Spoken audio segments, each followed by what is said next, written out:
সালামুন আলাইকুম। প্রিয় দর্শক শ্রোতা, দেশ এবং প্রবাসে যে যেখানে আছেন, আশা করি ভালো আছেন। আজকের ভিডিও থেকে আপনাদের স্বাগত জানাচ্ছি, শুভেচ্ছা জানাচ্ছি। আজকের ভিডিওর প্রসঙ্গ হাজারো মানুষের প্রশ্ন যে মোল্লারা ভিন্নভাবে ইসলাম প্রচার করছে, ধর্ম প্রচার করছে, তাহলে আমরা কি মানব, কি করব? দেখুন, কোরআনে এমন কোন আয়াত নেই যে আয়াতে বলা হয়েছে মোল্লাদেরকে অনুসরণ করুন। আমি একটা উদাহরণ দিলে খুব ভালো বুঝতে পারবেন। আপনি মনে করেন একটা খেলায় জয়ী হলেন, সেখানে দুটা মেডেল আছে, একটা হলো লোহা, একটা স্বর্ণের। বলা হলো যে আপনি চুজ করেন কোনটা নেবেন। এই লোহার পক্ষে যদি হাজারো মানুষ চিল্লাচিল্লি করে যে আপনার লোহাটাকে চয়েস করুন, লোহাটাকে চয়েস করুন, ওটাই ভালো, ওটা আপনার জন্য কল্যাণ, ওটা আপনার মঙ্গল আনবে, আপনি কি লোহা নেবেন? স্বর্ণ নেবেন? কেন? কারণ আল্লাহ প্রজ্ঞা জ্ঞান দিয়া আপনাকে এই দুনিয়াতে পাঠিয়েছেন। আপনি যেমন লোহাকে বাদ দিয়ে স্বর্ণ বাছাই করে নেবেন, ঠিক তদ্রূপ এই পৃথিবীতে মোল্লারা যত চিল্লাচিল্লি করুক যে হাদিস মানুন, হাদিস না মানলে জাহান্নামে যেতে হবে, আপনাকে চুজ করতে হবে কোরআন। কারণ কি জানেন? ইবলিশ, শয়তান এই দুনিয়াতে বসবাস করছে। প্রত্যেকটা মানুষের ভিতরে শয়তান ঢুকে তাকে ধোঁকা দিচ্ছে, এবং তাদেরকেই বেশি ধোঁকা দিচ্ছে যারা ইসলামের পথে আছে, যারা ইসলাম প্রচার করবে, যারা কোরআনের পরিবর্তে অন্য কিছু মানতে বলছেন। তাদের ভিতরে লক্ষ কোটি শয়তান বাসা বেঁধেছে, তাদের মুখ থেকে এই কোরআন বেঁধে রেখে অন্য কিছু মানার প্রচারণা চালাচ্ছে। আপনাদের প্রশ্ন যে তাদের প্রচারণায় আমরা তো হিমশিম খাচ্ছি, তাহলে আমরা কি করব? আপনি কি করবেন? স্বর্ণ যেমন বাছাই করলেন, ঠিক তদ্রূপ কোরআনকে বাছাই করতে হবে। আপনার ভিতরে যদি ইবলিশ, শয়তান ঢুকে থাকে, আপনার মনে হবে যে শুধু কোরআন মানলে আমরা জান্নাতে যেতে পারবো না, কোরআনের এই সংকীর্ণ ইবাদত আমাদের জন্য যথেষ্ট নয়। এই শয়তান আপনাকে ধোঁকা দেবে। আর এই শয়তানের ধোঁকায় যদি আপনি শয়তানের পক্ষ নেন এবং মানুষরূপী শয়তানের পক্ষ নেন, পথভ্রষ্ট হবেন। যেমন কথাটা বলতেছিলাম যে হাজারো পৃথিবীর যদি যত মানুষ আছে সবাই যদি বলে মেডেল হিসাবে আপনি মানে লোহাটাকে বাছাই করুন, আপনি যেমন লোহাটা নিবেন না, আপনি নিবেন স্বর্ণ, তদ্রূপ এই মোল্লারা কি করছে, কি বলছে, কোরআন দিয়ে যাচাই করো, শুধু কোরআনটাকেই মানো। আপনার হতাশ হওয়ার কোনো কারণ নেই, আপনি বিভ্রান্তিতে থাকার কোনো কারণ নেই। চিন্তা করতে হবে যে শয়তান এই দুনিয়াতে আছে, শয়তান আমাকে ধোঁকা দিচ্ছে, যারা কোরআনের পরিবর্তে অন্য কিছু বলছেন তাদেরকে ধোঁকা দিচ্ছে। আল্লাহ যে কোরআনে শয়তান তাড়ানোর দোয়া শিখাচ্ছে, সেই দোয়া পড়ে শয়তানকে তাড়িয়ে দেন, আপনার জীবন কামিয়াবি হবে। আপনি আল্লাহর রাস্তায়, আল্লাহর সেই সত্য পথে চলতে পারবেন। সুতরাং এই হাজারো মানুষের প্রশ্ন, আপনারা যে বললেন আমরা কি করব, কিছু করার নেই। যারা ইসলাম ত্যাগ করেছে, ইসলামের বিরুদ্ধে কথা বলছে, তাদের সম্পর্কে আমার বা আপনার কিছুই করণীয় নেই। তাদের জন্য আল্লাহর কাছে দোয়া করুন যে তাদেরকে যেন হেদায়েত দান করে। কারণ আল্লাহ আমাদের রব তাদেরকে দেখছেন। আল্লাহ বলছেন ছেড়ে দাও তাদেরকে, আমার হাতে আমি এমন ভাবে ধরবো যে তারা টের পাবে না। আমার আর আপনার জীবনে যারা শুধু কোরআন মানেন, এটাই হতে পারে পরীক্ষা। কারণ আমরা এই দুনিয়াতে পরীক্ষা দিয়ে আসছি, পরীক্ষা দিতে আসছি। বোনেরা, আপনারা যারা শুনছেন, এই মোল্লাদের দ্বারা কোরআনের ভুল প্রচারণা চালাবে, এই মোল্লাদের দ্বারা শয়তান কোরআনের পরিবর্তে অন্য কিছু মানাবে। আপনি যদি সেটা থেকে বিরত থাকতে পারেন, আপনার জীবনকে সেটা থেকে সরিয়ে সঠিক পথ কোরআন অবলম্বন করতে পারেন, আপনি জান্নাতি হবেন। এটাও আপনার জীবনে পরীক্ষা হতে পারে। বোনেরা, সুতরাং এই সমাজে ঈমান প্রতিষ্ঠা করা, ঈমান ধরে রাখা বড়ই কঠিন। আপনি যদি বিভ্রান্তিতে পড়েন, আপনি যদি কিংকর্তব্য বিমূঢ় হয়ে যান যে আমি কি করব, তাহলে আপনিও পথভ্রষ্ট হবেন। যা কিছু হোক, যা উল্টা পাল্টা হোক, যা কিছু প্রচার করুক, কোরআন আপনার সামনে। যত কিছুই করুক, তারা কোরআনের আয়াতকে পরিবর্তন করতে পারবে না। আল্লাহ বলছেন কোরআন আমি সংরক্ষণ করছি। যেহেতু কোরআনের আয়াত পরিবর্তন করতে পারছে না, সেই হেতু কোরআনের মতো করে কিতাব লিখছেন এবং মানুষকে ধরিয়ে দিচ্ছেন এই কিতাব কোরআনের মতো করে মানতে হবে। অর্থাৎ আল্লাহর সাথে সাদৃশ্য করাচ্ছেন, যেটা সূরা ইখলাসে নিষেধ করা হয়েছে যে এই দুনিয়াতে আল্লাহর সাথে কারো সাদৃশ্য না। তাহলে আপনি হতাশ হবেন কেন? আপনি হতভম্ব হবেন কেন?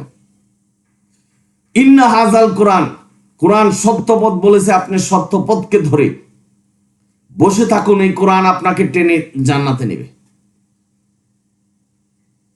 বিদায় হজ সালামুন আলা, সেই আরাফাতের ময়দানে লক্ষাধিক মানুষের সামনে বলে গেছেন কোরআনকে মানো, কোরআনকে আঁকড়ে ধরো।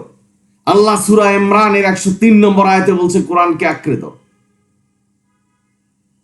আজকে এই কোরআন থেকে মানুষকে দূরে সরানোর জন্য বিদায় হজের সেই সালামুন আলা মুহাম্মদের ভাষণকে বিকৃতি করেছেন, নবীকে মিথ্যা বানিয়ে বলছেন যে নবী বলে গেছেন যে কোরআন এবং সুন্নাহ ধরে রাখো। সুন্নতুল্লাহ যেখানে সুন্নত আল্লাহর। এই সব কর্মকাণ্ড হচ্ছে শয়তানের কর্মকাণ্ড। শয়তান মানুষের ভিতরে যে ওসা দিয়ে তাদের মুখ থেকে কোরআনের পরিবর্তে অন্য কিছু প্রসার করছে। সুতরাং আমাদেরকে সেই শয়তানের ওসা থেকে বাঁচতে হবে। আপনি কি করবেন, কোথায় যাবেন, কোনটা মানবেন, এই চিন্তা গবেষণা না করে দয়া করে আমাদের সামনে যে কোরআন, এই কোরআনটাকেই মানুন। একটি কথা চিন্তা করবেন, সেই সালামুন আলা মুহাম্মদ যখন কোরআন প্রচার করেছেন, যখন এটা এই ওহী কোরআন আকারে লেখা হলো, তখন থেকে এই কোরআনের বিরুদ্ধচারণ করে আসছে মানুষ। কারণ শয়তান আমাদের পিছনে লাগানো প্রকাশ্য শত্রু, সেটা আল্লাহ বলেছেন। সুতরাং ভাই বোনেরা, বুঝতে হবে আমাদের প্রজ্ঞা আছে, জ্ঞান আছে, কোনটা ভালো কোনটা মন্দ এই বুঝার ক্ষমতা কিন্তু আল্লাহ দিয়েছে।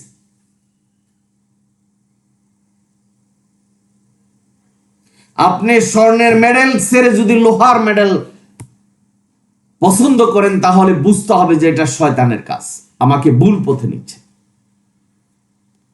তাই বলছি, সুরেলা কণ্ঠে গল্প, কিচ্ছা কাহিনী এবং বানানো হাদিসের মাধ্যমে যদি আপনাকে প্রভাবিত করতে পারে বা আপনিও সেটার প্রতি প্রভাবিত হন, তাহলে বুঝতে হবে যে শয়তান আমার পিছনে লেগেছে। রাব্বি আউযু বিকা মিন হামাযাতিশ শায়াতিন ওয়া আউযু বিকা রাব্বি আইয়াহদুরুন, এই দোয়া পাঠ করুন। আল্লাহর শিখানো সেই দোয়া, শয়তান আপনার কাছ থেকে চলে যাবে, সঠিক পথটা পাবেন। সুতরাং হতভম্ব হবেন না, কিংকর্তব্য বিমূঢ় হবেন না, আপনি ধৈর্যহারা হবেন না যে ইসলাম কোন পথে যাচ্ছে। দুনিয়া ভেঙে যাক, কিয়ামত যেদিন আসবে সেদিনও কোরআন মানতে হবে। আজকে আপনার জীবনে খুশির দিন, কোরআন মানতে হবে। যেদিন দুঃখের দিন আসবে সেদিনও কোরআনই মানতে হবে। যেদিন চারিদিকে আপনার কানের সামনে মানুষ বলবে যে কোরআনের পরিবর্তে হাদিস মানো, আপনাকে প্রত্যাখ্যান করতে হবে, মানতে হবে শুধু কোরআন। তাহলে আপনি সঠিক মুমিন এবং আল্লাহর নির্দেশনাকে অনুসরণ করছেন, এই হিসাবে আল্লাহ ধার্য করবে এবং আপনি জান্নাতে যেতে পারবেন। দাজ্জালের কথা আজকে মানুষ বলছেন যে দাজ্জাল আসবে, কোরআনে এই ধরনের কোনো নির্দেশনা নেই। দাজ্জালকে যারা কোরআনের পরিবর্তে কিছু বলে, আর আপনি যদি সেটাকে গ্রহণ করেন, তাহলে দাজ্জালের সবক নিলেন। আপনারা যারা শুনছেন, আবু জাহেল কি এই দুনিয়াতে নেই? আবু জাহেলের যে কর্মকাণ্ড, এই কর্মকাণ্ড কি দুনিয়াতে নেই? আছে। এখনো আবু জাহেলের চেয়ে জঘন্য লোক আছে যারা কোরআনের পরিবর্তে অন্য কিছু মানছেন, অন্য কিছু মানাচ্ছেন, প্রচার প্রসারণা চালাচ্ছেন, যেখানে আল্লাহ শুধু বলছেন কোরআনই মানতে হবে।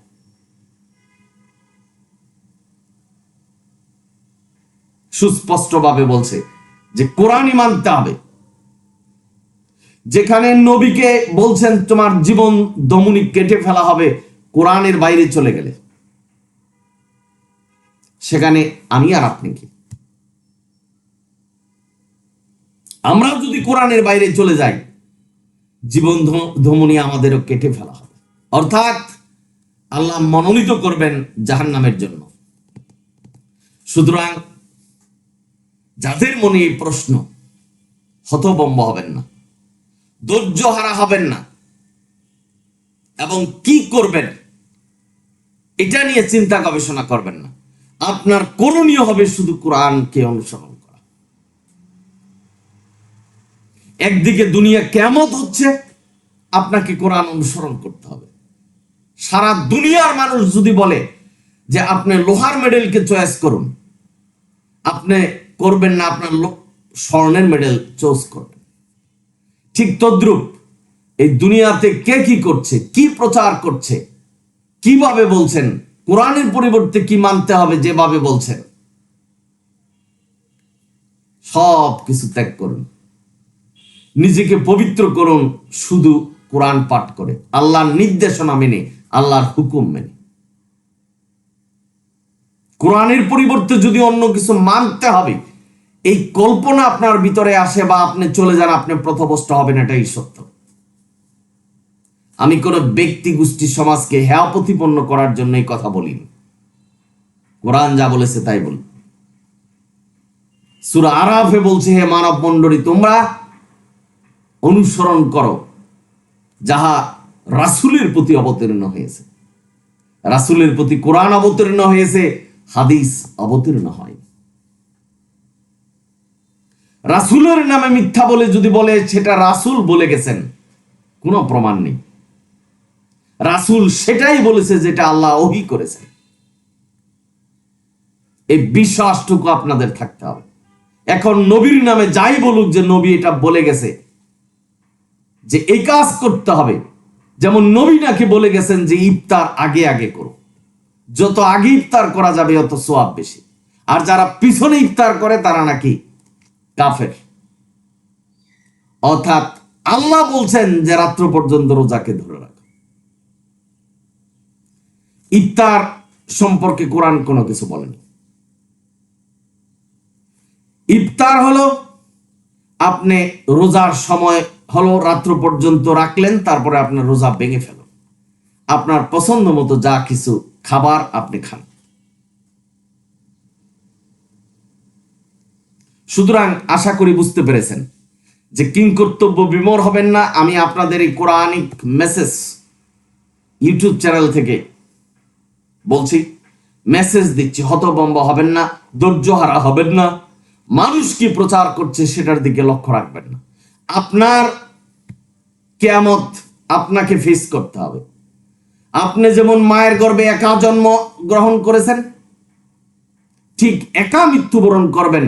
আল্লাহর দরবারে আপনার বিচারে আপনি একলাই থাকবেন। সুতরাং এই দুনিয়াতে একাই সিদ্ধান্ত নেবেন যে আপনি কি কোরআন মানবেন না হাদিস মানবেন। আল্লাহ কোরআনের কথা বলেছেন যে কোরআন থেকে পাঠ কর। আশা করি বুঝতে পেরেছেন। সকলেই ভালো থাকুন, সুন্দর থাকুন, কোরআনের পথে থাকুন। ভিডিও যদি ভালো লাগে সাবস্ক্রাইব এবং শেয়ার করবেন পরবর্তী ভিডিওর জন্য। অনিল হামদুলিল্লাহ রাব্বিল আলামিন। সালামুন আলাইকুম।